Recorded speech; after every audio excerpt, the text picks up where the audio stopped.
In the rain-soaked shadows outside Northgate Station, a billionaire tech CEO was about to face the most challenging negotiation of his career. What started as a routine wait for his delayed driver took a shocking turn when he came face-to-face with an 8-year-old girl offering him shelter. Adrian Vale wasn't your typical corporate executive. For 15 years, he had spent his life building Vale Innovations into a $3 billion empire, known for his ruthless efficiency and calculated decision-making. When he encountered Ella Hart asking, "Can I live with you, sir?" in the Seattle drizzle, he had no idea he was walking into a confrontation with his own conscience. Adrian's instinct to maintain professional distance would lead to the unraveling of everything he thought he knew about success. What began as an awkward encounter with a desperate child would become a reckoning with the human cost of corporate ambition. The gleaming towers of Seattle's tech district would never be the same after one man discovered that some questions, once asked by innocent lips, demand answers that change everything. Before we jump back in, tell us where you're tuning in from, and if this story touches you, make sure you're subscribed, because tomorrow I've saved something extra special for you. The rain fell in Seattle the way it always did in October. Not the dramatic downpour of summer storms, but a persistent, methodical drizzle that turned the city's glass towers into blurred reflections and made every street corner gleam like polished obsidian. Adrian Vale stood beneath the inadequate overhang of the Northgate Station platform, his custom-tailored Italian wool coat darkening at the shoulders despite his careful positioning. His phone buzzed against his ear. "Mr. Vale, I'm terribly sorry, but the traffic on I-5 is completely locked up. There's been an accident near the Ship Canal Bridge, and I'm not moving at all." Marcus, his driver for the past 3 years, sounded genuinely distressed. "I'd estimate another 45 minutes. Maybe an hour." Adrian's jaw tightened imperceptibly. At 42, he had built Vale Innovations into a $3 billion empire by refusing to accept delays, excuses, or anything less than precision. His company designed the smart infrastructure that made cities run, traffic management systems, building automation networks, the invisible technological nervous systems that kept modern life flowing smoothly. The irony of being stranded by a simple traffic jam was not lost on him. "Fine," he said, his voice carrying the controlled patience of a man accustomed to inconvenience being someone else's problem to solve. "I'll find alternative transportation." But as he ended the call and surveyed his options, Adrian realized that, quote, alternative transportation in this corner of North Seattle on a Thursday evening consisted of buses that ran every 30 minutes and rideshare drivers who seemed to be avoiding the area entirely. The commuter trains had stopped running an hour ago, leaving the platform largely deserted except for a few stragglers hurrying toward the parking garage. He was reaching for his phone to try another car service when he noticed her. The girl emerged from the shadow of a concrete pillar like something conjured by the rain itself. She couldn't have been more than 8 years old, with dark hair plastered to her head and a bright yellow raincoat that had seen better years. Her boots, one purple, one green, splashed through puddles with the unconscious confidence of childhood, but there was something in her careful, deliberate approach that seemed far older than her small frame suggested. She walked directly toward him, her eyes fixed on his face with an intensity that made Adrian instinctively straighten his shoulders. Most children, in his limited experience, either ignored adults entirely or approached with the bouncing energy of puppies. This girl moved like she had something important to say. When she was close enough that he could see the freckles scattered across her nose, she stopped and looked up at him with startling directness. "I don't have Papa," she said, her voice carrying clearly despite the rain pattering against the platform roof. "Can I live with you, sir?" Adrian blinked, momentarily rendered speechless. In boardrooms across 3 continents, he had faced hostile takeovers, regulatory challenges, and investor revolts with unshakable composure. But this small, rain-soaked child, asking the unthinkable, had managed to completely derail his mental processes. "I'm sorry, what?" he managed. The girl tilted her head slightly, studying his face with the same careful attention she might give to a complicated puzzle.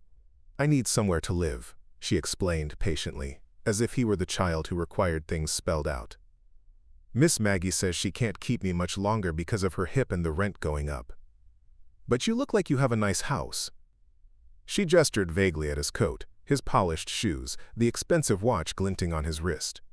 Adrian realized she was conducting her own form of due diligence, evaluating his suitability as a potential guardian with the same systematic approach he used to assess business partnerships.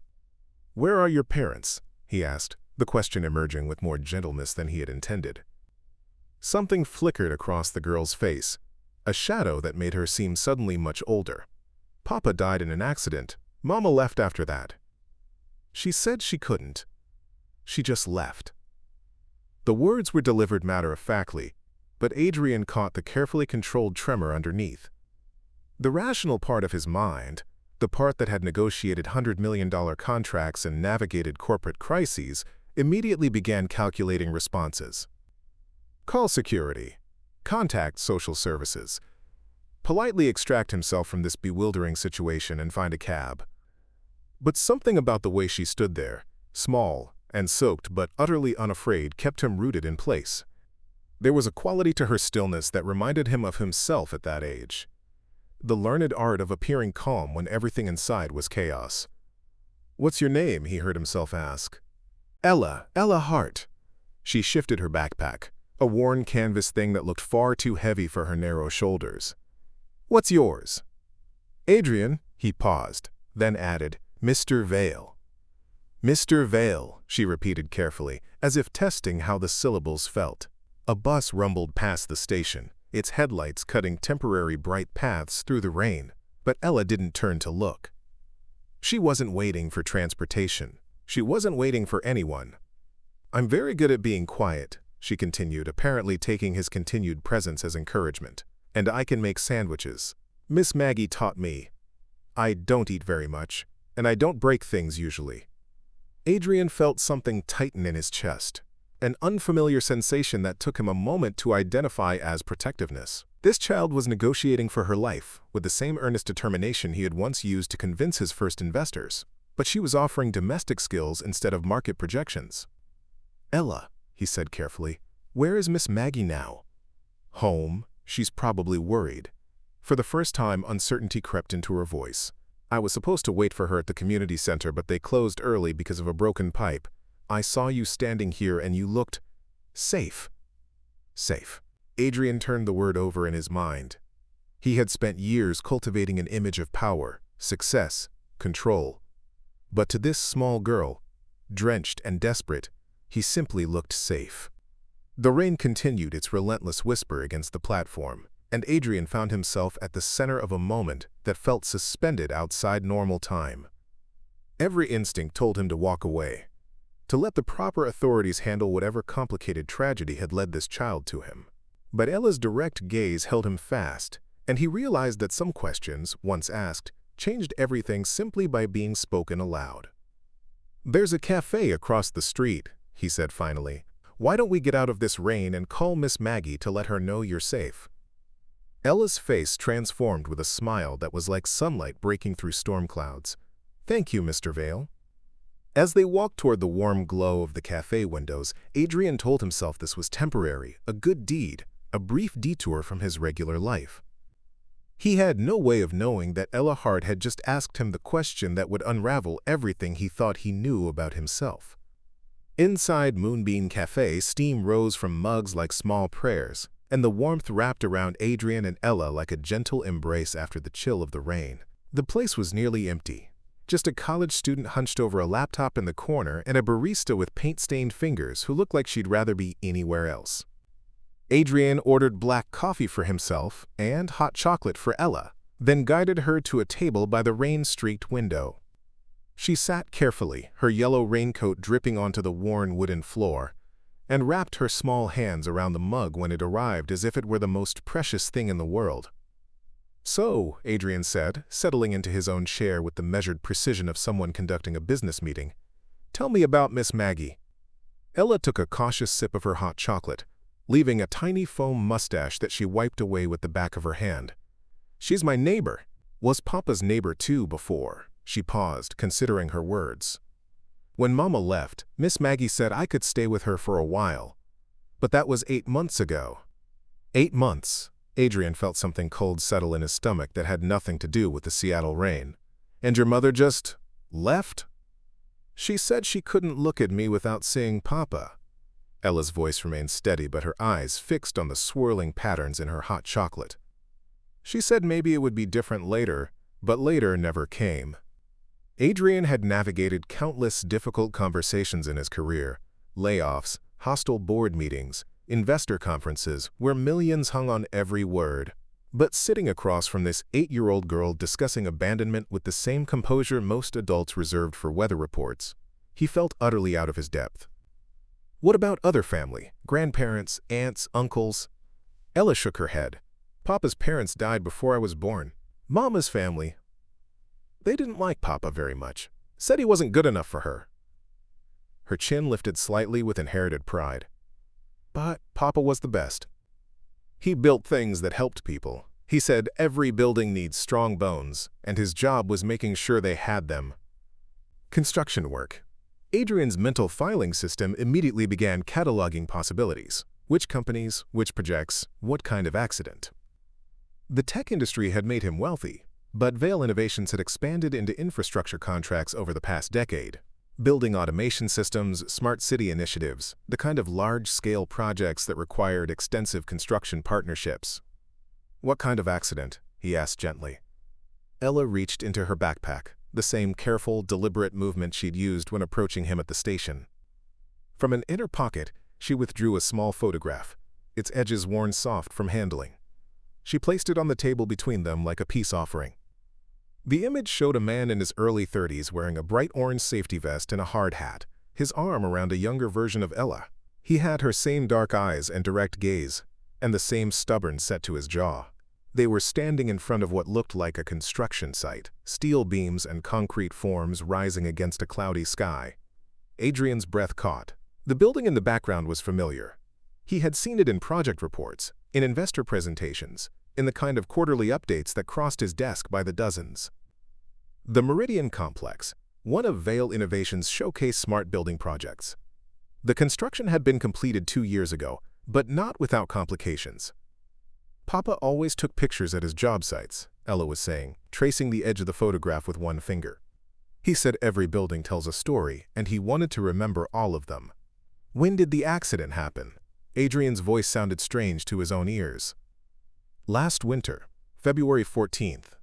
The date emerged with the precision of something carved into memory. Papa said it was funny, having to work on Valentine's Day, but the concrete wouldn't wait for romance. She smiled at what was clearly a treasured memory. He brought me heart-shaped cookies from the bakery near the site that morning. February 14th. Adrian's mind raced through project timelines, construction schedules, incident reports. The Meridian Complex had suffered a major setback that month, a scaffolding collapse that had injured 3 workers and killed 1. The investigation had been swift, the insurance settlements handled quietly, the project completed on schedule despite the tragedy.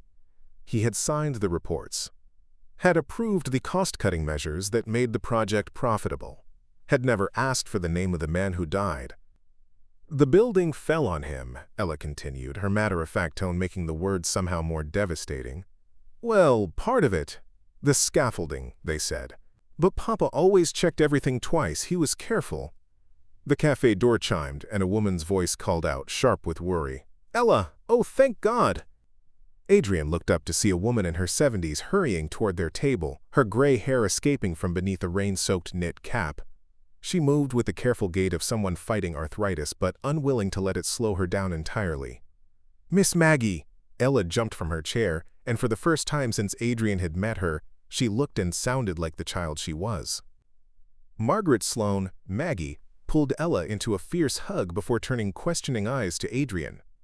She was a small woman, barely 5 feet tall, but there was something in her gaze that reminded him of his own grandmother, a kind of steel wrapped in softness that could cut through pretense like a blade.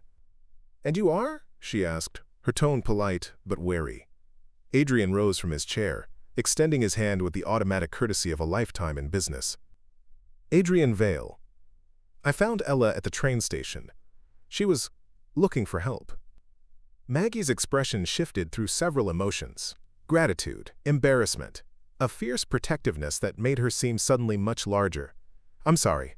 She's been having a hard time lately, with the social worker coming around and all the uncertainty. Sometimes she gets ideas. It's not an idea, Ella said quietly, but with unmistakable determination. "Miss Maggie, you can't take care of me much longer. Your hip hurts all the time, and Mrs. Chen downstairs said the landlord is raising everyone's rent again." Maggie's face went very still. "Ella, honey, that's not your worry." "But it is." Ella looked between the two adults with the kind of clear-eyed logic that adults often found inconvenient. "If you can't keep me, then I go to foster care. Clara, that's my social worker," she explained it. "But maybe if I found someone myself, someone good, then I wouldn't have to go away from you entirely. I could still visit." Adrian felt the ground shifting beneath him, the same sensation he had experienced during hostile takeover attempts. But this time, the corporate instincts that usually served him so well seemed inadequate to the task. "Mr. Vale was very kind," Maggie said carefully, settling into the chair Ella had vacated. "But, honey, we can't just ask strangers to." "He doesn't feel like a stranger," Ella interrupted. "He feels like someone who understands about losing things." The words hit Adrian with unexpected force. He studied Ella's serious face, wondering what she had seen in him that he didn't even recognize in himself. "I should get you both home," he said finally. "It's late, and I'm sure you're worried." Maggie nodded gratefully, but as they prepared to leave, Adrian noticed something else in her expression, a bone-deep weariness that spoke of sleepless nights and impossible choices. Whatever was happening with Ella's situation, it was coming to a head soon. As they walked toward his car, the driver had finally arrived and was waiting with apologetic efficiency. Adrian found himself studying the photograph Ella had shown him. She had tucked it carefully back into her backpack, but the image was burned into his memory now. A man in a safety vest. A building under construction. February 14th. The Meridian Complex. His signature on the cost reduction reports. For the first time in years, Adrian Vale felt the weight of consequences he had never bothered to consider.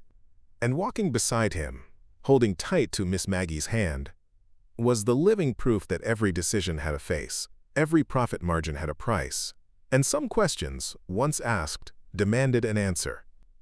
The apartment building stood like a tired sentry against the Seattle drizzle, its brick facade dark with decades of rain and neglect. Adrian's driver had offered to wait, but something about the way Maggie held herself, proud despite her obvious exhaustion, made him dismiss the car with a quiet word.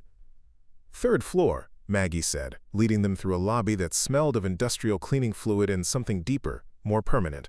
The scent of lives lived paycheck to paycheck. "The elevator's been broken for 6 months, so I hope you don't mind the stairs." Adrian followed behind Ella, who climbed with the easy energy of childhood, her mismatched boots squeaking against the worn linoleum steps. He found himself noticing details his usual life never required him to see. The crack in the second-floor banister, the flickering fluorescent light on the landing, the way Maggie paused to catch her breath between flights while pretending she wasn't. "Here we are," she said, stopping before a door painted bright yellow, the only splash of color in the gray hallway. "I picked the color," Ella announced proudly. "Miss Maggie said I could choose, and yellow is like sunshine. Papa always said when you can't change where you are, you can change how it looks." The apartment beyond the yellow door was small but immaculate. Adrian's trained eye automatically cataloged the space, maybe 600 square feet, with a kitchenette that opened to a living room barely large enough for a couch and coffee table. But everywhere he looked, there were signs of careful attention. A vase of grocery store flowers on the windowsill, throw pillows that matched the yellow door, a bookshelf made from boards and cinder blocks but arranged with obvious pride. "Let me put the kettle on," Maggie said, moving toward the kitchen with the automatic hospitality of someone raised to offer what comfort she could. "Ella, honey, why don't you show Mr. Vale your corner while I make tea?" Ella's corner was clearly visible from where Adrian stood, a space near the window where someone had arranged a child-sized desk, a narrow bookshelf, and a pegboard covered in drawings. But she took his hand with solemn ceremony and led him over, as if she were conducting a tour of a palace. "This is where I do homework," she said, pointing to the desk. "And this is where I keep Papa's things." On the lower shelf of the bookcase sat a red metal toolbox, its surface scratched, but well-maintained. Ella opened it with reverent care, revealing an organized collection of hand tools, screwdrivers, wrenches, a small level, everything nested in custom-cut foam. "Papa made the foam shape so each tool had its own place," she explained. He said a good worker always knows where everything is. Adrian crouched down to examine the toolbox more closely. Engraved on the inside of the lid, in careful block letters, were the words, "Property of Lance Hart, Local 47." Lance Hart. The name hit Adrian like a physical blow, confirming what he had begun to suspect since seeing the photograph. Not just any construction worker, but the construction worker. The safety inspector, who had filed complaint after complaint about the Meridian project, who had insisted on expensive reinforcements, who had made himself a problem that needed to be managed. He was very proud of his tools, Maggie said quietly from the kitchen, said they were how he kept people safe. Ella nodded solemnly. Papa said buildings want to fall down. That's what they do naturally, but his job was to make them want to stay up instead. As Ella carefully arranged her father's tools, something fell from the toolbox lid, a folded newspaper clipping, yellowed at the edges. She reached for it quickly, but Adrian was closer. "Worker killed in construction site accident," read the headline from the Seattle Times. Below it, a grainy photograph of the Meridian complex construction site. Emergency vehicles clustered around the base of the building like toys. Adrian's eyes found the relevant paragraph. Lance Hart, 34, a safety inspector with Local 47, was killed when scaffolding collapsed during construction of the Meridian Complex Smart Building project. Hart had previously filed multiple safety concerns about the project, according to union representatives. Vale Innovations, the primary contractor, expressed condolences and emphasized their commitment to worker safety. The words seemed to swim on the page. Vale Innovations, his company. His signature on the cost-cutting measures that had eliminated the very safety redundancies Lance Hart had demanded. "Papa was trying to keep everyone safe," Ella said softly, taking the clipping from his unresisting fingers. "He wrote lots of reports about things that worried him. But sometimes grown-ups don't listen until it's too late." The simple truth of her words cut deeper than any accusation could have. Adrian looked around the small apartment with new eyes, seeing not just poverty, but the aftermath of his own choices. The yellow door, the careful arrangements, the way Maggie moved like someone perpetually balancing on the edge of financial collapse. All of it was connected to a decision he had made in a boardroom 2 years ago, reducing a human life to a line item on a budget spreadsheet. "Mr. Vale," Ella was studying his face with that disconcerting directness. "Are you okay? You look sad." "I'm fine," he managed, though his voice sounded strange even to himself. Maggie appeared with a tea tray, her movements careful but efficient. "Ella, why don't you get ready for bed while Mr. Vale and I have our tea?" There was something in her tone that brooked no argument.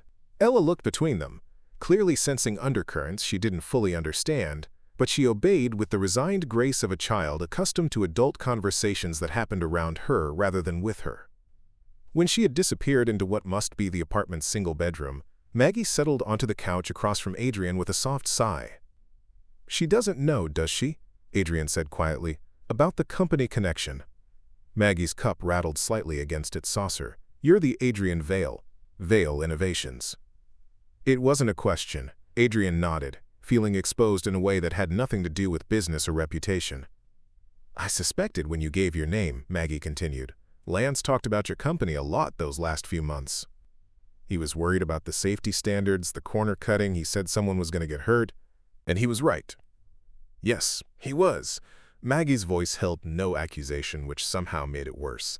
Lance was always right about things like that. It was his gift and his curse. They sat in silence for a moment, the weight of unspoken truths settling between them like fog. "She can't stay here much longer," Maggie said finally. The social worker made that clear. "My hip is getting worse. The rent is going up again, and I'm already behind 2 months. Clara, Miss Jennings, she's been patient, but patience has limits. What will happen to her?" "Foster care. Clara says there are good families, but—" Maggie shrugged helplessly. "Ella's had enough changes. She needs stability, someone who can give her what Lance would have wanted for her." Adrian set down his teacup with uncharacteristic clumsiness. "Why are you telling me this?" "Because she chose you," Maggie said simply. "I've never seen Ella approach a stranger like that. She's usually shy, careful. But she walked right up to you like she'd been looking for you her whole life." Through the thin bedroom wall they could hear Ella moving around, the soft sounds of a child preparing for sleep in a space too small to contain her dreams. "I should go," Adrian said, standing abruptly. Maggie nodded, rising with him, but as they reached the yellow door, she placed a weathered hand on his arm. "Mr. Vale," she said quietly, "I don't know what kind of man you are, but I know what Lance would say if he were here. He'd say that sometimes the universe gives us a chance to balance the scales. The question is whether we're brave enough to take it." Outside in the hallway, with the yellow door closed behind him, Adrian felt the full weight of the evening settling on his shoulders. In his pocket, his phone buzzed with the accumulated demands of his regular life. Board meetings, investor calls, the endless machinery of corporate success. But as he walked toward the stairs, he could still hear Lance Hart's daughter moving around behind the thin walls, making herself small in a space that was already too small, preparing for a future that held no guarantees except uncertainty. For the first time in his adult life, Adrian Vale found himself questioning whether the empire he had built was worth the price others had paid for it. And somewhere in the back of his mind, a small voice that sounded remarkably like Ella Hart was asking the question that would follow him home through the rain. What kind of man are you? The answer, he realized with uncomfortable clarity, was about to be tested. The 42nd floor of the Vale Innovations Tower offered a commanding view of Elliott Bay, where container ships moved like toys across water that shifted from steel gray to silver depending on the clouds. Adrian stood at the floor-to-ceiling windows of the executive conference room, watching the morning ferry cut its precise wake toward Bainbridge Island, but his mind kept returning to a yellow door and a child's careful arrangement of her father's tools. "Adrian," Daniel Cross's voice carried the patient tone of someone repeating himself, "the liability assessment?" Adrian turned from the window to face the polished mahogany table where his senior staff had gathered for their weekly strategic review. Daniel sat at his right hand, as he had for the past 8 years. First as outside counsel, then as general counsel, when Vale Innovations had grown large enough to require a full-time legal department. They had known each other since law school, though Adrian had abandoned his legal studies for business, while Daniel had pursued corporate law with the methodical precision that made him invaluable. "I'm sorry, what was the question?" Daniel's eyebrows rose slightly, a subtle expression that Adrian recognized as concern. In 15 years of friendship and 8 years of working together, Adrian had never lost focus during a strategic meeting. "The quarterly liability review," Daniel repeated, sliding a bound report across the table. "We're closing out several legacy construction cases from the 2022-2023 development cycle. Nothing significant, just the usual post-project settlements and insurance claims." Adrian opened the report, his eyes scanning columns of project names, settlement amounts, and case dispositions. The language was sanitized: clinical, workplace incident resolution, contractor safety compliance, standard industry protocols. Each line represented thousands or sometimes millions of dollars, but the human elements had been carefully scrubbed away. Then he found it: Meridian Complex Construction Incident, Case hash 2023-28847, status closed. "The Meridian case," Adrian said, his voice carefully neutral. "Remind me of the details." Daniel consulted his tablet with the fluid efficiency of someone who kept vast amounts of information at his fingertips. "Single fatality, February 2023. Scaffolding failure during the final construction phase. The deceased was—" He paused, scrolling. "Lance Hart, safety inspector with Local 47. Widow declined to pursue wrongful death litigation after the insurance settlement. Case closed 6 months ago." Preparing and narrating this story took us a lot of time, so if you are enjoying it, subscribe to our channel. It means a lot to us. Now, back to the story. The widow declined to pursue litigation. Adrian thought of Ella's matter-of-fact explanation. "Mama left after that. She said she couldn't look at me without seeing Papa." "What was the settlement amount?" Adrian asked. "Standard industrial accident compensation, $250,000, plus medical coverage for dependents through age 18. Daniel's tone carried the satisfaction of a problem efficiently resolved. "Well within our insurance coverage, no direct corporate liability. $250,000. Adrian tried to reconcile that number with the carefully patched clothing Ella wore, with Maggie's worry about rent increases, with the makeshift bookshelf in a 600-square-foot apartment. Were there safety issues with the project? The question emerged more sharply than Adrian had intended. Daniel's expression shifted almost imperceptibly, a flicker of something that might have been caution. The usual contractor disputes. Some safety inspectors are more zealous than others. The final investigation found no violations of city or federal safety standards. But were there internal concerns, memos, reports, recommendations that weren't followed? The room had gone very quiet. Around the table, his senior staff, VP of Operations, Chief Financial Officer, Head of Government Relations, sat with the stillness of people sensing dangerous currents. Daniel closed his tablet with deliberate care. "Adrian, why are we relitigating a closed case?" "Because I met his daughter," Adrian thought. "Because she asked me if she could live with me, and I can't stop thinking about the trust in her eyes when she showed me her father's tools." "I want to understand our safety protocols," he said instead. "Make sure we're not exposed to similar incidents in the future." "Our safety record is exemplary," said Rebecca Walsh, the VP of Operations. "We exceed industry standards on every project." "Do we?" Adrian found himself thinking of Lance Hart's repeated safety reports, of his insistence on reinforcements that had been deemed too expensive. "Or do we meet the minimum requirements while maximizing profit margins?" The words hung in the air like smoke from a fire everyone could smell but no one wanted to acknowledge. These were his people, his senior staff, the team that had helped him build Vale Innovations into an industry leader. They were also the people who had implemented every cost-cutting measure, approved every efficiency optimization, signed off on every decision that prioritized shareholders over safety margins. "Adrian," Daniel said carefully, "I think we should continue this conversation privately." The dismissal was smoothly executed, Rebecca gathering her reports, the others filing out with the practiced efficiency of people who understood when strategic discussions moved beyond their clearance level. Within moments, only Adrian and Daniel remained in the conference room. "What's this really about?" Daniel asked, his voice carrying the concerned familiarity of old friendship.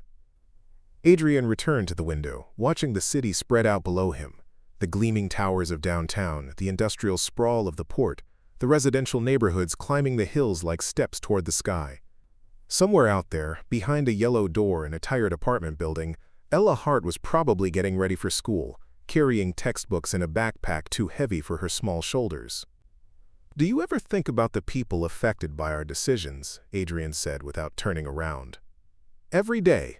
We employ 1,200 people directly, probably 5,000 more through our contractor network. Our projects improve infrastructure for millions of city residents. We're creating the smart city technologies that will—" "That's not what I mean." Adrian faced his oldest friend, seeing him clearly perhaps for the first time in years. Daniel's custom suit, his carefully styled hair, the Rolex that marked him as a man who had prospered in the ecosystem of corporate success. "I mean the people who get hurt when we optimize for efficiency." Daniel was quiet for a long moment, studying Adrian's face with the assessment skills that had made him a formidable negotiator. "Adrian, you're talking like someone who's never been in business before. Every industry has risks. Construction, manufacturing, technology development, people get hurt. It's tragic, but it's also reality. Our job is to minimize risk while maintaining competitiveness. And if minimizing risk costs too much, then we balance risk against reward, like every other successful company." Daniel's voice carried the patience of someone explaining basic principles. "The alternative is pricing ourselves out of every contract and helping no one." Adrian thought of Ella's proud explanation of her father's work. "Papa said buildings want to fall down. That's what they do naturally. But his job was to make them want to stay up instead." "What if we're wrong?" Adrian said quietly. "What if our risk calculations are missing something important?" Daniel stood, moving to join Adrian at the window. "Where is this coming from? Has someone approached you, a plaintiff's attorney, a journalist?" The questions carried the sharp focus of a man trained to identify threats before they materialized. Adrian realized that Daniel's first instinct wasn't to examine their safety practices or question their decisions. It was to assess potential legal exposure. "No one's approached me," Adrian said truthfully. "I've just been thinking." "About what, specifically?" "About an 8-year-old girl who approached a stranger at a train station and asked the unthinkable. About a woman named Maggie who sacrifices her own comfort to care for a child who isn't hers." About the weight of decisions that seem abstract until you see their faces. About whether we're building things that last, Adrian said finally. Daniel relaxed slightly, interpreting the response through the lens of corporate strategy. Our projects are designed for 50-year lifespans, minimum. The smart city infrastructure we're installing will serve Seattle for decades. But that wasn't what Adrian meant, and as he looked out at the city spread below him, all those gleaming towers built on foundations of calculated risk and acceptable loss, he wondered how many yellow doors stood behind the impressive facades, how many children carried burdens too heavy for their small shoulders. His phone buzzed with a text message. Unknown number, but the words stopped his breath. "Thank you for being kind yesterday. I hope you have a good day at work. Ella, Miss Maggie helped me find your number." Adrian stared at the message, imagining Ella carefully composing each word, probably practicing on paper first. The simple courtesy of it, the thoughtfulness of a child who had nothing but still wanted to give something back. "I need to make some calls," he said abruptly. Daniel nodded, gathering his materials. "Adrian, whatever's troubling you, we can handle it. We always do." As his oldest friend left the conference room, Adrian remained at the window, reading Ella's message again. Below him, the city hummed with the kind of precise efficiency he had spent his career perfecting. But somewhere in those streets, a little girl was walking to school, carrying the memory of her father's tools and the fading hope that someone might choose to care. For the first time in his professional life, Adrian Vale wondered if efficiency was the right metric for measuring success. The penthouse apartment reflected Adrian's aesthetic preferences with museum-like precision. Clean lines, neutral colors, carefully curated art that suggested sophistication without emotion. Floor-to-ceiling windows offered panoramic views of Seattle's skyline, and the sparse furniture seemed arranged more for visual impact than comfort. It was the kind of space featured in architectural magazines, the domain of a man who had mastered his environment completely. Except tonight, surrounded by scattered documents and old project files, Adrian felt like a stranger in his own carefully controlled world. He had dismissed his housekeeper early, claiming he needed to work undisturbed. The truth was more complicated. He needed privacy for the kind of investigation that couldn't happen in the glass-walled conference rooms of Vale Innovations, where every conversation was potentially overhead and every document potentially scrutinized.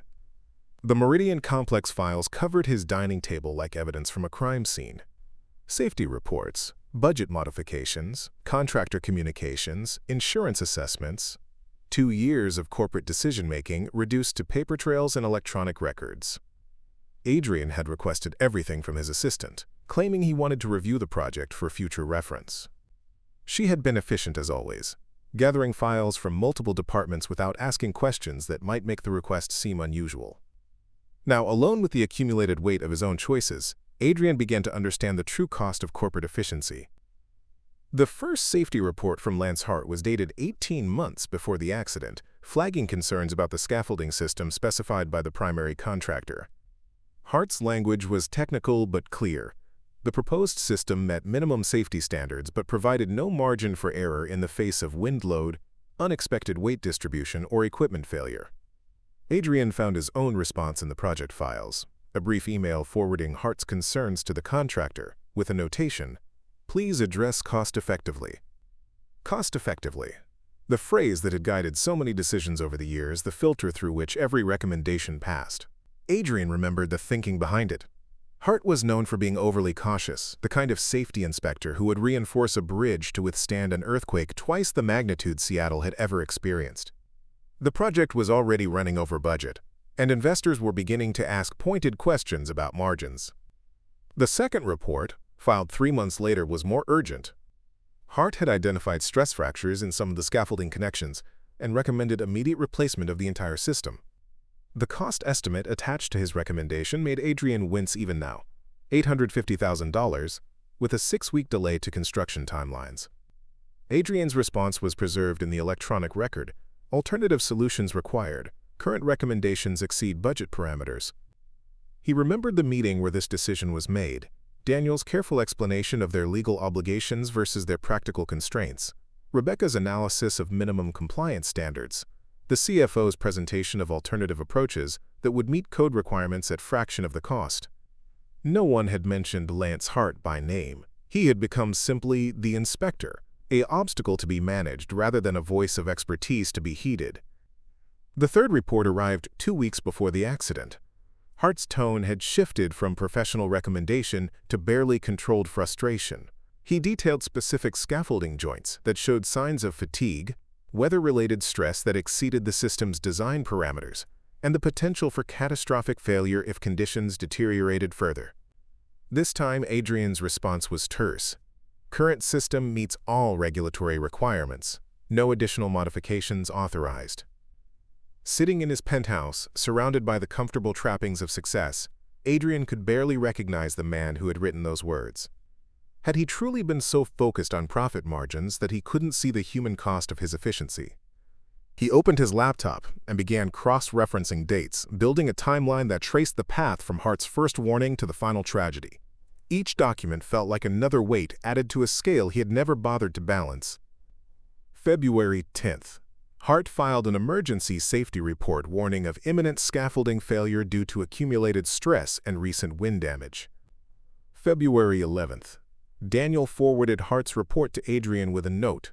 Recommend no response. Inspector's contract expires end of month anyway. February 12th. Adrian authorized continuation of construction work without addressing Hart's concerns. February 14th. Lance Hart died when the scaffolding system collapsed, crushing him beneath steel beams and concrete forms. The chronology was stark, undeniable. Adrian closed the laptop and moved to the window, looking out at the city lights that sparkled like stars fallen to earth. Somewhere among those lights was the Meridian Complex, its smart building systems humming with efficient precision, its residents sleeping safely in apartments whose construction had cost a man his life. His phone buzzed. Another text from Ella.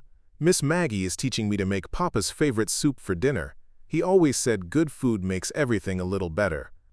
Adrian stared at the message, imagining the small apartment filled with the warmth of cooking, Maggie patiently teaching Ella the recipes that connected her to her father's memory. The simplicity of it, a child learning to cook her father's favorite meal, felt more meaningful than any success Adrian had achieved in his corporate empire. He scrolled through his contacts until he found the number for Dr. Sarah Chen, a therapist he had consulted years earlier during a particularly stressful period of corporate expansion. She had helped him develop strategies for managing pressure, techniques for maintaining focus under stress. But tonight, he needed something different. Dr. Chen, this is Adrian Vale. I know it's late, but I was wondering if I could schedule an appointment. Soon, if possible. Her voice was professionally warm despite the unusual hour. Of course, Adrian. Is everything all right? Adrian looked around his immaculate apartment, thinking of yellow doors and toolboxes and the weight of 8-year-old hopes. I'm not sure, he said honestly. I think I've been making decisions without considering all the consequences. And now those consequences have a face. After scheduling a session for the following day, Adrian returned to the documents spread across his table. But instead of corporate reports, he found himself studying the photograph Ella had shown him. Lance Hart and his daughter at the construction site, both of them smiling with the shared pride of showing off important work. Hart had been 34, just 8 years younger than Adrian was now. He had a daughter who believed he was a hero, a job that meant something to him, a life that mattered to people beyond corporate quarterly reports. Adrian had never killed anyone, had never intended harm to any individual. But sitting surrounded by the paper trail of his own choices, he couldn't escape the conclusion that Lance Hart was dead because Adrian Vale had prioritized profit margins over human safety. The revelation didn't bring the crushing guilt he might have expected. Instead, it brought clarity, the kind of sharp-edged understanding that cut through years of comfortable self-deception. He had built his empire by making calculated decisions, weighing risks against rewards, optimizing outcomes for maximum efficiency. Those skills had made him wealthy, powerful, respected in business circles around the world. But they had also made him complicit in creating a world where 8-year-old girls asked strangers for homes because the adults responsible for their care had been deemed too expensive to protect. Adrian gathered the documents into neat stacks, filing them with the same methodical precision he brought to every task. But as he worked, he felt something shifting inside him. Not the dramatic collapse of his worldview, but a subtle realignment, like a building settling on new foundations. Tomorrow he would face Dr. Chen and begin the work of understanding how he had become someone who could authorize Lance Hart's death with a signature on a budget modification. He would call social services and learn what it would take to help Ella Hart find stability. And he would begin asking the question that had never occurred to him before: what kind of man did he want to be when he looked at himself in a child's trusting eyes?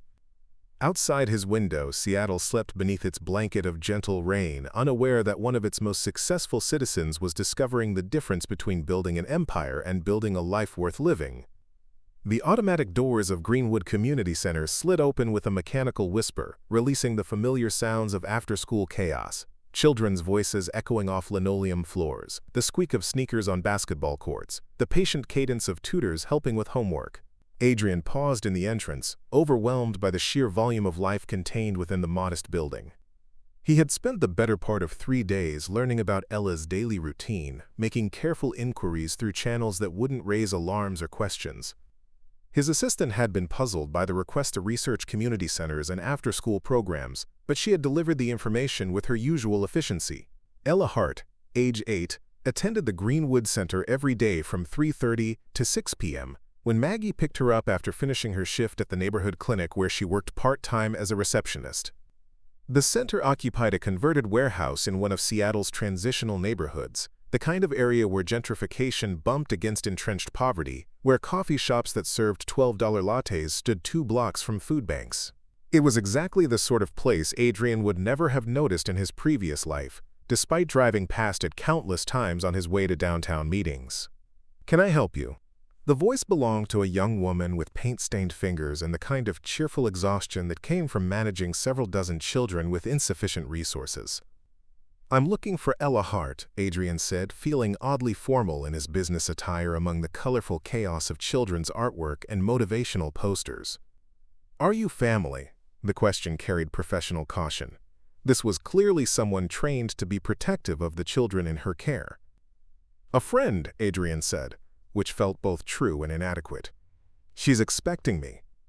The woman's expression remained politely skeptical until a familiar voice called out from across the room. "Mr. Vale!"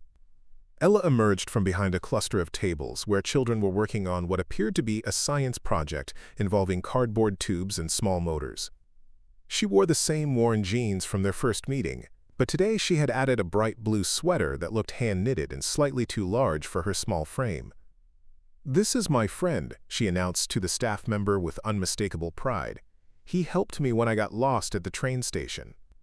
The woman's expression softened immediately. "Oh, you're the gentleman who stayed with her until Maggie arrived. She told everyone about how kind you were." Adrian felt an unexpected flush of warmth at the simple praise. In his corporate life, kindness was rarely mentioned as a measurable quality.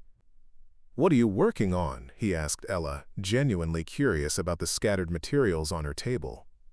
"Motors!" Ella's eyes lit up with the same enthusiasm she had shown when discussing her father's tools.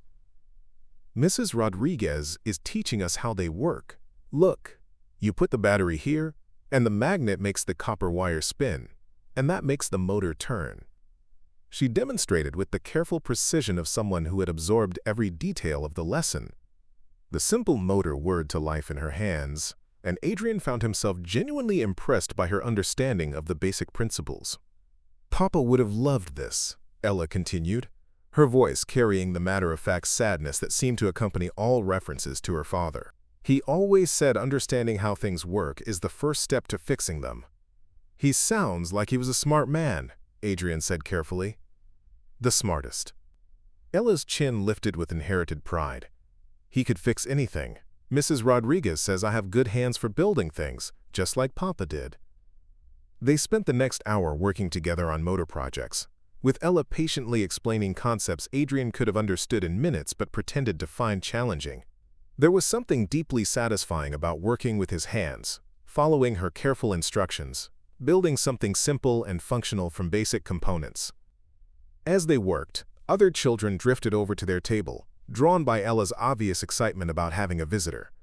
Adrian found himself learning names: Marcus, who lived with his grandmother and had a talent for drawing comic book heroes; Sophia, whose mother worked 2 jobs and who did her homework with fierce concentration; David, who spoke 3 languages and helped translate for newer immigrant families. These were the children who didn't have private tutors or enrichment programs, who came to the community center because it was safe, warm, and staffed by people who cared. Adrian began to understand that Ella wasn't unusual in her circumstances. She was part of a community of children navigating adult challenges with remarkable resilience. "Mr. Vale?" Marcus looked up from his drawing with the direct curiosity of childhood. "What kind of work do you do?"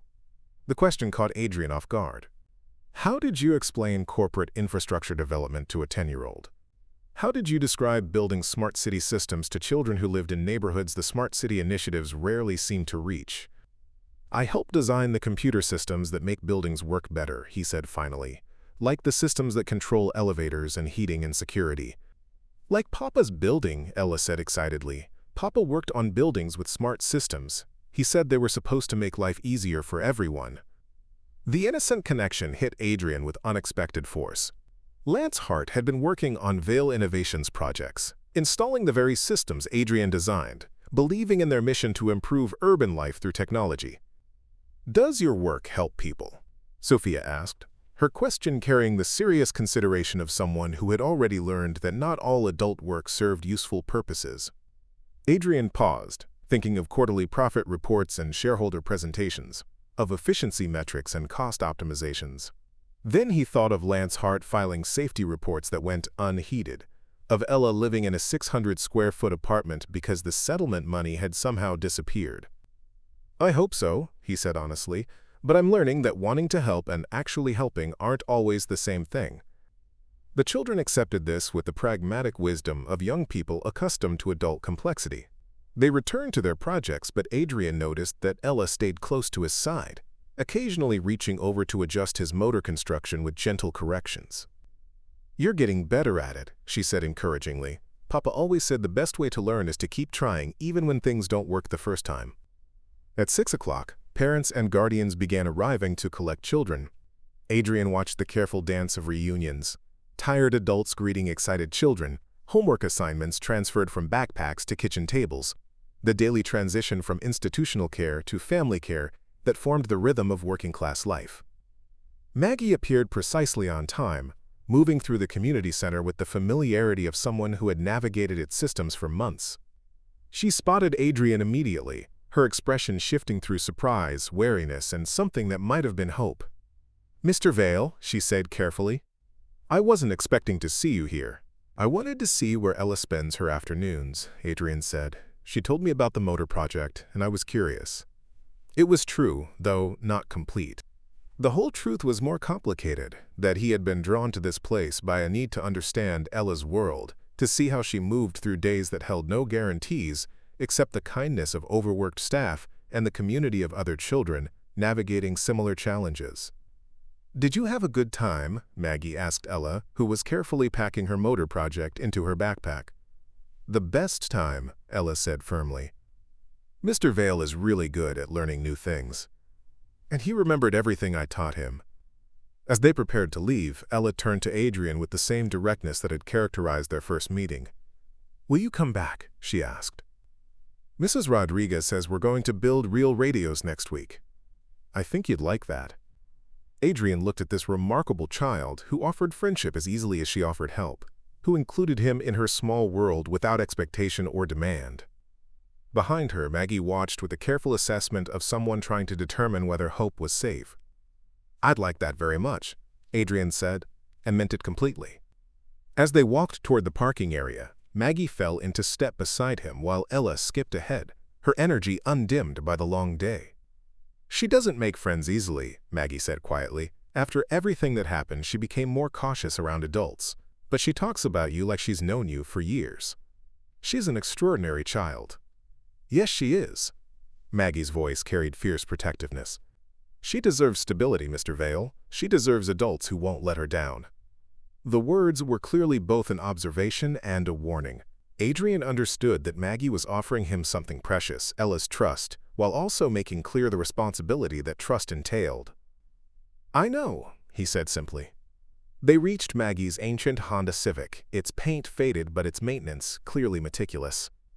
As Ella climbed into the back seat, she rolled down the window to call out to Adrian. "Thank you for coming to see my motors," she said. "I hope you have good dreams tonight." Driving home through Seattle's evening traffic, Adrian found himself thinking about good dreams and small motors and the way trust could be built through patient attention to simple things. Tomorrow he would call Clara Jennings and begin learning what it would take to become someone worthy of an 8-year-old's faith. Tonight, for the first time in years, he thought he might actually sleep well. The King County Department of Children, Youth, and Families occupied a building that seemed designed to drain hope from anyone who entered it. Fluorescent lights buzzed overhead like trapped insects, casting harsh shadows across institutional green walls decorated with cheerful posters that only emphasized the building's fundamental grimness. Adrian sat in the narrow waiting area outside Clara Jennings' office, surrounded by the quiet desperation of families navigating systems designed more for efficiency than compassion. He had been waiting for 23 minutes, which his business-trained mind automatically categorized as either a power play or evidence of an overburdened system. Watching the steady stream of social workers, attorneys, and families moving through the corridors, he suspected the latter. "Mr. Vale?" A woman emerged from one of the offices, mid-30s, wearing a cardigan that had seen better years, and carrying a stack of files that threatened to topple at any moment. "I'm Clara Jennings. Thank you for coming in." Her office was a study in organized chaos, with case files stacked on every available surface and a desk that disappeared beneath layers of paperwork, family photos, and a coffee mug that proclaimed "World's Most Caffeinated Social Worker." The walls were covered with children's drawings, crayon families, rainbow houses, stick figure representations of happiness drawn by young hands that had seen too much disappointment. "I have to say, Mr. Vale, your request for this meeting was unusual." Clara settled behind her desk, opening a file that Adrian recognized by its yellow tab as Ella's case. Billionaire CEOs don't typically insert themselves into child welfare cases. "I'm sure they don't," Adrian said, choosing his words carefully. "But Ella Hart isn't a typical case for me." Clara studied him with the assessing gaze of someone trained to evaluate motivations and detect deception. "How exactly do you know Ella?" "We met by chance. She approached me at a train station and asked if she could live with me."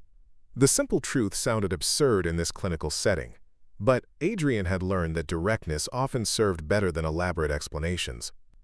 "She asked a complete stranger if she could live with him." Clara's tone carried professional skepticism. "That's concerning behavior, Mr. Vale. It suggests a child who feels unsafe in her current situation or who has been coached to approach potential benefactors." "Neither of those things," Adrian said firmly. "Ella feels very safe with Maggie Sloan, and no one coached her to approach me. I think she was simply desperate enough to take an extraordinary chance." Clara made notes in Ella's file, her expression revealing nothing. "Tell me about your interest in becoming involved in Ella's case." The question Adrian had been dreading, because the honest answer implicated him in ways he wasn't ready to discuss publicly. "I believe I can provide her with stability and opportunities that she wouldn't otherwise have." "That's not an answer, Mr. Vale. That's a philanthropic mission statement." Clara set down her pen and leaned back in her chair. "I've been doing this work for 8 years. I've seen wealthy individuals develop sudden interests in specific children for all sorts of reasons: guilt, publicity, tax advantages, social manipulation. What I need to know is why you specifically care about Ella Hart, specifically." Adrian felt the weight of her professional scrutiny. This woman held Ella's future in her hands, and she clearly wouldn't be impressed by corporate charm or financial resources. "Her father died in an accident related to my company's work," he said finally. "I didn't know about the connection until after I met Ella, but once I learned about it, I felt responsible." "Responsible how?" Clara's pen was moving again, documenting his admission with clinical precision. "My company prioritized cost efficiency over safety recommendations. Lance Hart filed multiple reports warning about the hazards that eventually killed him. Those reports were ignored or dismissed." Clara's expression shifted slightly, not softening exactly, but focusing with laser intensity. "Are you admitting legal liability for Mr. Hart's death?" "I'm admitting moral responsibility." The distinction felt important, though Adrian wasn't entirely sure why. "And you think adopting his daughter will absolve you of that responsibility?" The question hit like a physical blow. "No," Adrian said, surprised by his own certainty. I think helping Ella is the right thing to do regardless of my guilt about her father's death.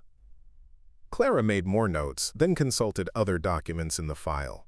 Mr. Vale, Ella's current placement with Margaret Sloane is stable but temporary. Miss Sloane is 73, living on a fixed income and dealing with mobility issues that make long-term care of an active 8-year-old increasingly difficult. Which is why Ella needs a permanent placement.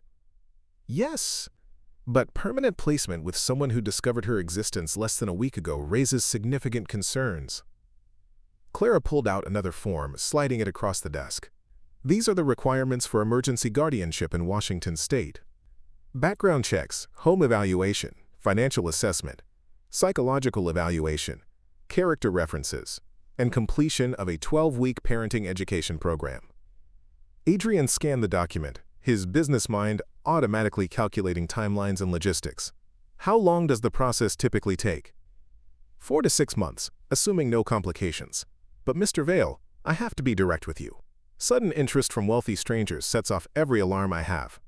I've seen too many cases where children become projects for adults working through their own issues. And if I don't pursue guardianship? Clara's expression grew somber. Miss Sloane has requested that we begin proceedings to place Ella in foster care. She's no longer able to provide adequate care, and she wants to ensure Ella's placement before her own situation deteriorates further. What does that mean for Ella? Best case scenario, a loving foster family that might eventually adopt her. More likely, multiple placements as she ages out of the most desirable adoption demographic. Children Ella's age with her history of loss often struggle with attachment issues that make permanent placement difficult. The clinical language couldn't disguise the human reality. Ella moving from home to home, carrying her father's toolbox and her carefully guarded hope, never quite finding the stability that every child deserved. What would it take for you to support my guardianship application? Adrian asked. Clara leaned forward, her professional mask slipping slightly to reveal the passionate advocate underneath. Proof that you're doing this for her, not for you. Evidence that you understand what raising a traumatized child actually involves. Demonstration that you're prepared to prioritize her needs over your convenience for the next 10 years. And how do I provide that proof? You start by spending time with her, real time, not photo opportunities or charitable visits. You learn about her world, her needs, her fears. You show up consistently, even when it's inconvenient. Clara's voice carried the weight of experience with adults, whose good intentions evaporated when faced with the daily reality of child rearing. You meet with our family counselor to address whatever guilt or trauma is driving your interest in this case. And you accept that if at any point I determine that your involvement isn't serving Ella's best interests, I will terminate the process immediately. Adrian studied the forms spread across Clara's desk. Legal documents that would open his life to scrutiny he had never experienced. Requirements that would demand time and emotional energy he had never allocated to anything beyond professional advancement. There's something else you should know, Clara continued. Ella has asked about you. Multiple times. She's told Miss Sloane that she thinks you might be the kind of grown-up who keeps promises. Clara's expression softened almost imperceptibly. That level of trust from a child who has lost so much is both precious and fragile. If you betray it, the damage will last far longer than whatever good intentions brought you here. Adrian thought of Ella's careful motor demonstration, her patient teaching, her quiet pride in including him in her small world. The weight of her trust felt heavier than any corporate responsibility he had ever carried. "Where do I start?" he asked. Clara pulled out a business card and handed it across the desk. Dr. Rebecca Martinez, family counselor. She specializes in placement assessments and guardianship preparation. Your first appointment is Monday at 9 a.m. You've already scheduled it? Mr. Vale, I've been doing this job long enough to recognize when someone is serious about changing a child's life. The question is whether you're serious about changing your own. As Adrian left the building, carrying forms that would reshape his existence if he chose to complete them, he realized that Clara Jennings had given him something more valuable than information. She had given him the truth about what Ella's future would require. The question was whether he was brave enough to meet those requirements, even if it meant dismantling the carefully constructed barriers that had protected him from exactly this kind of complicated, messy, irreversible human connection. The restaurant Julian had chosen was deliberately provocative, a small Ethiopian place in the Central District, where the coffee ceremony took precedence over corporate efficiency and conversations could stretch for hours without anyone checking their phones for market updates. Adrian arrived 15 minutes early, a habit that usually gave him psychological advantage in difficult negotiations, but tonight it simply gave him extra time to contemplate how thoroughly his younger brother had always been able to unsettle him. Julian Vale arrived precisely on time, moving through the restaurant with the loose-limbed confidence of someone who belonged in spaces that weren't designed for men in $1,000 suits. At 37, he still carried himself like the college journalist who had written exposés about campus labor practices while Adrian was focused on business school applications. 5 years younger, but in many ways he had always seemed like the older brother, the one with clarity about right and wrong, while Adrian navigated the complex mathematics of success and compromise. "Adrian," Julian said, settling into the chair across from him with minimal ceremony, "I have to admit, I was surprised to hear from you." "It's been too long," Adrian said, which was true but incomplete. They had spoken perhaps a dozen times since their father's funeral 3 years earlier, conversations that remained carefully superficial, avoiding the fault lines that had opened between them over the past decade. 2 years, 4 months, Julian said with the precision of someone who counted such things. "Not since Christmas dinner when you spent the entire evening checking emails about some acquisition in Singapore." The accuracy of the memory was uncomfortable. "I've been busy." "You're always busy, Adrian. The question is what you've been busy doing." Julian signaled the server for coffee, settling back in his chair with the patient attention he brought to interviews. "So what brings the CEO of Vale Innovations to one of the few restaurants in Seattle where no one will recognize him or want to discuss quarterly earnings?" Adrian had rehearsed several approaches to this conversation, but sitting across from his brother's direct gaze, the careful strategies felt inadequate. "I need advice." "From me?" Julian's eyebrows rose. "That's even more surprising than the dinner invitation. What kind of advice could a muckraking journalist possibly offer to a captain of industry?" The slight bitterness in Julian's voice carried the weight of old arguments, old disappointments, old choices that had driven them toward opposite sides of every issue that mattered. "I've met someone," Adrian said carefully. "A child. Her name is Ella Hart." Julian's expression shifted immediately, the practiced cynicism replaced by genuine curiosity. "A child? Adrian, you're not exactly known for your involvement with kids." "Her father died in an accident on one of our construction projects." Adrian watched his brother's face change as the implications registered. "She approached me at a train station and asked if she could live with me." "Jesus," Julian leaned forward, his journalist instincts clearly engaged. "Tell me everything." So Adrian did. The rain-soaked encounter at Northgate Station, the coffee shop conversation, the yellow door and Lance Hart's toolbox, the safety reports and ignored warnings, the cost-cutting decisions, and their fatal consequences, Ella's careful trust, and Maggie's quiet dignity, the community center, and Clara Jennings' professional skepticism. Julian listened without interruption, occasionally asking clarifying questions with the precision of someone accustomed to extracting truth from complicated narratives. When Adrian finished, they sat in silence while the coffee ceremony proceeded at a nearby table, the ancient ritual of roasting and grinding and brewing creating a meditative counterpoint to the weight of confession. "Lance Hart," Julian said finally, "the name is familiar. You know about the case?" "I know about several cases like it." Julian's voice carried the controlled anger Adrian remembered from their arguments about corporate responsibility. "Workplace safety violations that get buried in legal settlements, families that disappear into poverty, while companies continue posting record profits." "Julian, I've been researching Vale Innovations for the past 6 months, Adrian. Looking into your government contracts, your safety record, your pattern of cost optimization that consistently prioritizes shareholder value over worker protection." The words hit like physical blows. "You're investigating my company?" "I'm investigating a story about corporate influence on municipal safety standards." "Your company?" "Just happens to be Exhibit A."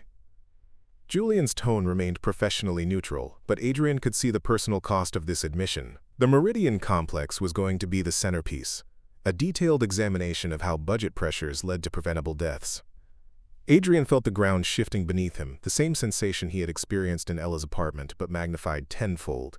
You were going to destroy my company. I was going to tell the truth about your company. Julian met his brother's gaze without flinching. About how cost-cutting measures that save millions in construction budgets cost lives that could have been protected with proper safety protocols. And now? Julian was quiet for a long moment, studying Adrian's face with the assessment skills that had made him an effective investigative journalist. Now I'm wondering if my brother is finally ready to hear the truth about what he's built. The accusation hung between them like smoke, acrid and inescapable. Adrian thought of the documents spread across his dining table, the timeline of ignored warnings and fatal compromises.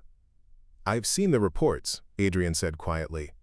Lance Hart's safety concerns, the budget modifications, the sequence of decisions that led to his death. I know what I did. Do you? Julian's voice carried the challenge of someone who had spent years waiting for this conversation. Because knowing and acknowledging aren't the same thing, and neither of them necessarily leads to change. What would you have me do? Confess publicly to negligent homicide? I'd have you take responsibility for the consequences of your choices, Julian said firmly, starting with the child who's paying the price for your company's efficiency.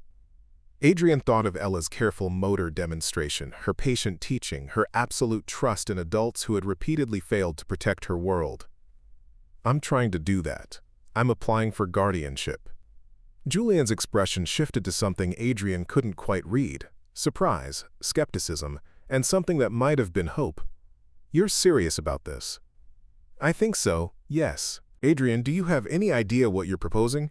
Raising a child isn't a corporate acquisition. You can't optimize a human being for maximum efficiency. I'm learning that. Julian studied his brother's face for a long moment, then seemed to reach some internal decision. There's something else you should know about Lance Hart. What? He tried to contact me 3 weeks before the accident. He left messages saying he had information about Vale Innovations that the public needed to know. Adrian felt his chest tighten. Did you talk to him? No. I was in Guatemala covering election fraud, and by the time I got back to Seattle, he was dead. Julian's voice carried the weight of professional regret. His widow was already gone, the case had been settled, and no one wanted to talk about safety violations on a closed file. So you started investigating on your own. I started investigating because a man died trying to tell the truth about your company's practices, and I owed it to him to finish what he started. Julian's eyes held steady on Adrian's face. The question is, what you owe to his daughter. The words settled between them with the weight of absolute truth. Adrian thought of Lance Hart filing report after report, growing increasingly desperate as his warnings went unheeded, finally reaching out to a journalist as a last resort to protect the workers he couldn't save through official channels. If I go through with the guardianship, Adrian said slowly, what happens to your story? Julian was quiet for so long that Adrian wondered if he had heard the question. When he finally spoke, his voice carried the careful neutrality of someone navigating competing loyalties. That depends on what kind of father you become to Lance Hart's daughter. Meaning if you're doing this to buy your way out of guilt, if you treat Ella like a charitable project or a public relations opportunity, then the story gets published exactly as I plan to write it. Julian's tone hardened with professional resolve. But if you're genuinely committed to giving that child the life her father would have wanted for her, then maybe there's a different story to tell. What kind of story? The story of someone who had the courage to acknowledge their mistakes and pay the real price for making them right. Julian leaned forward, his expression intense. But Adrian, it has to be real. It has to cost you something that matters. Because that little girl has already paid more than anyone should have to pay for your success. As they left the restaurant, walking into the cool Seattle evening, Adrian realized that his brother had given him something more complex than advice. He had given him accountability. Julian would be watching, documenting, holding him to standards that corporate boards never demanded.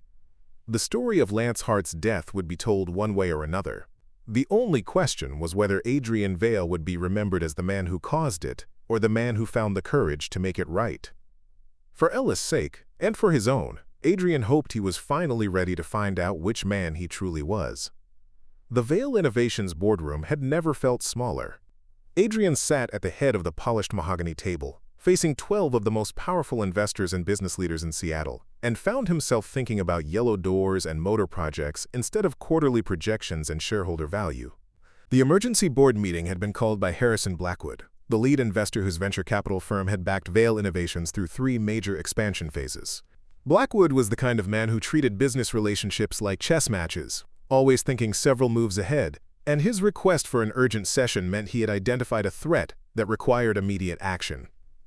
"Adrian," Blackwood began, his voice carrying the controlled precision of someone accustomed to moving markets with carefully chosen words, "we've been hearing some interesting rumors about your recent activities."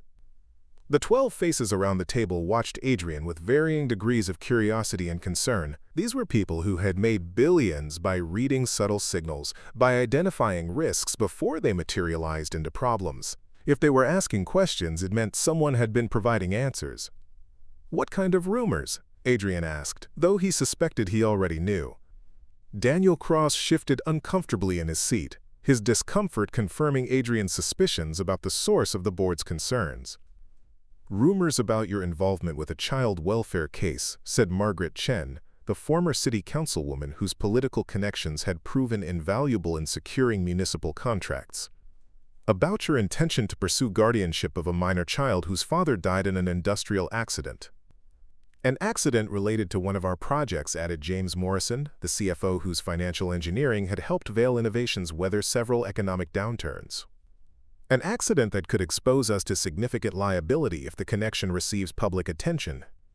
Adrian looked around the table, recognizing the careful language of corporate crisis management. These people weren't concerned about Ella's welfare or Adrian's personal choices. They were worried about stock prices and shareholder confidence, and the kind of publicity that could trigger investigations into corporate practices. "Gentlemen, ladies," Adrian said, his voice carrying the calm authority that had guided the company through previous challenges, "I appreciate your concern, but my personal life remains my personal business." "Not when it affects the company's public profile," Blackwood replied smoothly. "Adrian, you've built Vale Innovations into a $3 billion enterprise by maintaining focus and avoiding distractions. A custody battle involving a workplace fatality represents exactly the kind of distraction that could undermine investor confidence." "It's not a custody battle. The child needs a guardian, and I'm prepared to provide that." "Why?" The question came from Rebecca Walsh, the VP of Operations whose loyalty Adrian had never questioned. "Adrian, you've never shown any interest in children or family life." "Why this child? Why now?" The honest answer would require explanations about guilt and responsibility and the weight of 8-year-old trust that had somehow become more important than quarterly earnings. But sitting in this room where his entire career had been built on pragmatic decision-making, the truth felt impossibly fragile. "Because she needs help and I'm in a position to provide it." "That's not a business rationale," Morrison said bluntly. "That's charity. And charity that exposes us to legal and financial risk isn't charity, it's liability." Daniel cleared his throat, his expression carefully neutral. "Adrian, perhaps this would be better discussed privately." "No," Adrian said firmly. "If the board has concerns about my decisions, they should voice them openly." "Heath." Blackwood leaned back in his chair, studying Adrian with the calculating gaze that had made him one of the most successful investors on the West Coast. "Adrian, let me be direct. We've received preliminary inquiries from investigative journalists looking into the company's safety record. Questions about the Meridian project specifically, about cost-cutting measures and their relationship to workplace incidents." Adrian felt something cold settle in his stomach. "What kind of inquiries?" "The kind that suggests someone is preparing an expose about corporate negligence and its human cost," Chen said. "The kind of story that could trigger shareholder lawsuits, regulatory investigations, and congressional hearings. And your involvement with this child places you at the center of exactly that narrative," Blackwood continued. "The CEO who prioritized profits over safety, now trying to assuage his guilt by adopting the victim's daughter." The words hung in the air like toxic smoke. Adrian realized that his board wasn't just concerned about publicity. They were preparing to cut him loose if he became a liability to the company's reputation. "Are you asking me to withdraw my guardianship application?" Adrian asked quietly. "We're asking you to consider the consequences of your choices," Morrison replied. "For yourself, for the company, for the 1,200 employees whose livelihoods depend on Vale Innovations maintaining its market position. Adrian looked around the table at faces that represented decades of professional relationships, shared successes, mutual trust built through countless strategic decisions. These people had backed his vision when Vale Innovations was just an ambitious startup, had supported his expansion into new markets, had celebrated each milestone of corporate growth. They were also, he realized, people who would sacrifice him without hesitation if his personal choices threatened their investments. "What if I refuse?" Adrian said. "What if I decide that some things matter more than shareholder value?" The silence that followed was answer enough. Blackwood's expression remained professionally neutral, but Adrian could see the calculations happening behind his eyes. Adrian, Blackwood said finally, "You've been an exceptional CEO. You've built something remarkable here. But if you're no longer able to separate personal sentiment from business necessity, then perhaps it's time to consider whether you're still the right person to lead this company." The threat was delivered with surgical precision, polite, professional, and absolutely clear. Adrian could abandon his pursuit of Ella's guardianship and maintain his position, or he could prioritize a child's welfare and face the destruction of everything he had built over the past 15 years. "I need time to consider your concerns," Adrian said, his voice steady despite the ground shifting beneath his feet. "Of course," Blackwood replied. "Take all the time you need." "But Adrian, understand that the board's primary responsibility is to protect shareholder interests. We'll support whatever decision serves that purpose." As the meeting dispersed, board members filed out with the careful efficiency of people who had delivered an ultimatum and wanted to avoid awkward aftermath conversations. Daniel lingered, clearly wanting to speak privately, but Adrian waved him away with a gesture that brooked no argument. Alone in the boardroom, Adrian walked to the floor-to-ceiling windows that offered commanding views of Seattle's downtown core. Below him, the city hummed with the kind of precise efficiency he had spent his career perfecting.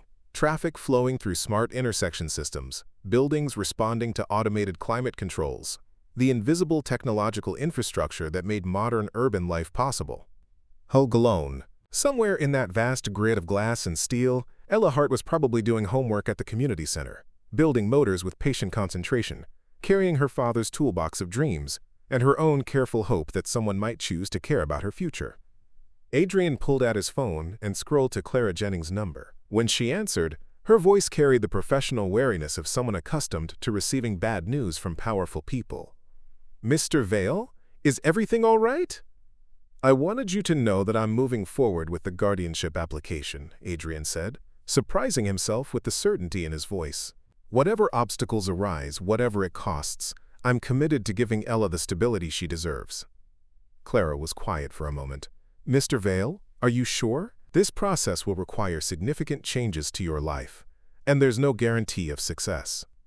Adrian thought of Blackwood's calculated threats, of board votes and shareholder revolts, and the corporate empire he had spent his adult life building. Then he thought of Ella's patient teaching, her careful trust, her absolute faith that some adults could be counted on to keep their promises. "I've never been more sure of anything," he said, and realized as he spoke the words that they were completely true. Outside the windows of Vale Innovations, Seattle sparkled with evening lights, each one representing lives and dreams and human stories more complex than any quarterly report could capture. Tomorrow, Adrian would face the consequences of choosing a child's welfare over corporate efficiency. Tonight, for the first time in years, he felt like the man he had always hoped he might become.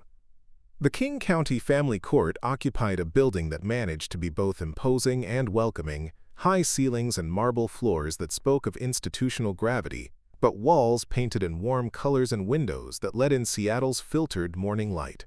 Adrian sat on a wooden bench outside courtroom 3B, his hands folded carefully in his lap, watching Ella trace patterns on the floor with the toe of her best shoe, a black Mary Jane that Maggie had polished to mirror brightness for this momentous day.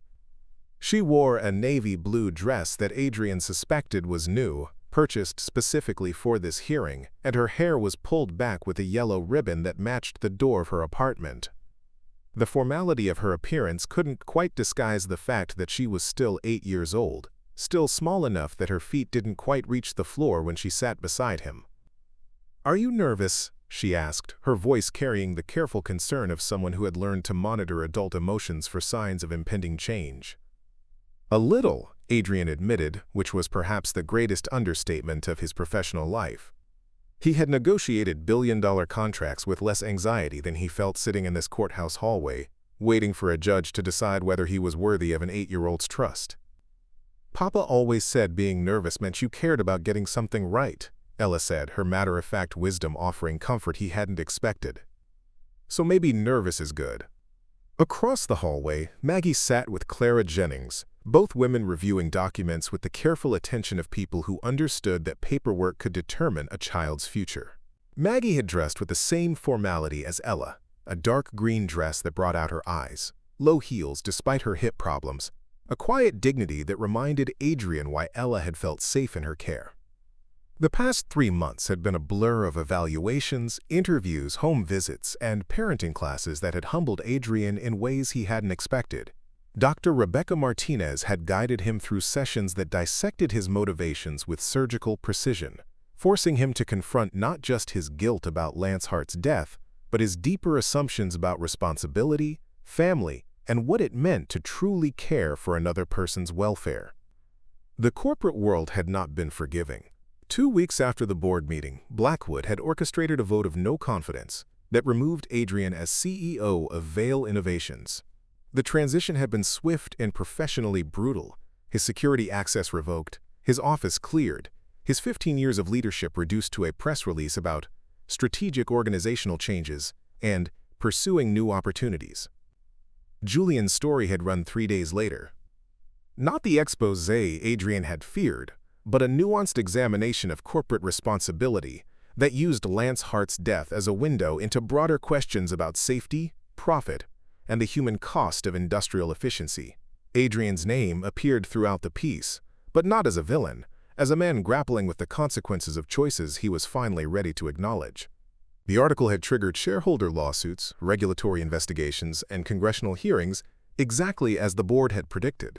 Vale Innovations' stock price had dropped 30% in a week, but sitting in the courthouse hallway, watching Ella practice her testimony with quiet determination, Adrian found that he cared less about corporate fallout than he had imagined possible. "Mr. Vale," a court clerk appeared at his elbow, professional but kind. "Judge Morrison is ready for you." Courtroom 3B was smaller than Adrian had expected, more like a conference room than the dramatic legal theaters he had seen in movies. Judge Patricia Morrison, no relation to his former CFO, was a woman in her 50s who managed to project both authority and warmth from behind the modest bench. She had reviewed Adrian's case with the thoroughness he had come to expect from everyone involved in the child welfare system. Clara Jennings presented her recommendation first, outlining the months of evaluation that had led to this moment. Adrian's psychological assessment, his completion of parenting education programs, his demonstrated commitment to understanding Ella's needs, the home visits that had confirmed his ability to provide a safe, stable environment, the character references from Dr. Martinez, from the staff at Greenwood Community Center, from Maggie herself. "Your Honor," Clara concluded, "while Mr. Vale's initial motivations for seeking guardianship were complex, his actions over the past 3 months demonstrate genuine commitment to Miss Hart's welfare. He has shown remarkable growth in understanding what it means to prioritize a child's needs over his own convenience." The state's attorney raised procedural questions about Adrian's lack of previous parenting experience, his recent professional upheavals, the unusual circumstances that had brought him into Ella's life. Fair concerns, delivered without hostility but with the thoroughness required to protect a vulnerable child. Then Judge Morrison turned to Adrian himself. "Mr. Vale, I've read extensively about your background, your recent career changes, and your motivations for seeking guardianship of Miss Hart. But I'd like to hear from you directly. Why should this court entrust you with responsibility for this child's future?" Adrian had rehearsed this moment countless times, preparing eloquent explanations about stability and opportunity and his capacity to provide advantages Ella couldn't access otherwise. But sitting in that courtroom, looking at the judge who held Ella's future in her hands, the prepared speech evaporated. "Your Honor, 3 months ago I would have told you about my financial resources, my ability to provide educational opportunities, my commitment to giving Ella every advantage." He paused, choosing his words with care. "Those things are still true, but they're not the real answer." "What is the real answer, Mr. Vale?" Adrian looked at Ella, who was watching him with the same direct attention she had given his motor-building efforts at the community center. "The real answer is that Ella changed my understanding of what success means," he said quietly. "I spent 15 years building a company by making decisions that prioritized efficiency over humanity. Those decisions cost her father his life and left her without the stability every child deserves." Judge Morrison nodded, encouraging him to continue. "I can't bring Lance Hart back. I can't undo the choices that destroyed Ella's family. But I can commit the rest of my life to making sure she never doubts that she matters more than any corporate objective, any financial goal, any measure of success that doesn't include her happiness. And if you're wrong, if this guardianship doesn't work out as you hope?" Adrian had dreaded this question, but now he found the answer came easily. "Then I'll have failed at the most important responsibility I've ever undertaken. But, Your Honor, failure isn't walking away when things get difficult. Failure is never trying at all." Judge Morrison made notes, then turned to Ella herself. "Miss Hart, you understand that Mr. Vale wants to become your legal guardian. That means he would be responsible for your care, your education, your well-being, until you become an adult." Ella nodded solemnly. "Yes, ma'am." "How do you feel about that?" Ella looked at Adrian, then at Maggie, then back at the judge with the careful consideration of someone who understood the weight of the moment. "I think Mr. Vale is the kind of grown-up who keeps promises," she said in her clear, steady voice. "And I think Papa would like him because he's learning to build things that help people, instead of just things that make money." The simplicity of her faith hit Adrian with unexpected force. In a few sentences, she had captured the transformation he had struggled to articulate. His evolution from someone who built corporate empires to someone who might learn to build a life worth living. Judge Morrison deliberated for what felt like hours but was probably only minutes. When she finally spoke, her voice carried the weight of careful consideration. "This court finds that granting temporary guardianship to Adrian Vale serves the best interests of the minor child Ella Hart. Mr. Vale, you are hereby granted temporary guardianship pending a 6-month review period. During this time, you will maintain regular contact with this court and with Miss Jennings's office." The words washed over Adrian like warm rain. Temporary guardianship. Not the permanent adoption he had hoped for, but a beginning. A chance to prove that his commitment could survive the daily reality of raising a child who had already experienced too much loss. Ella slipped her small hand into his as they left the courtroom, her grip firm and trusting.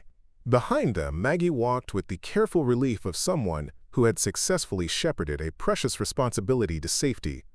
"Mr. Vale?" Ella looked up at him as they emerged into Seattle's afternoon sunlight. "Can we go home now?" Home.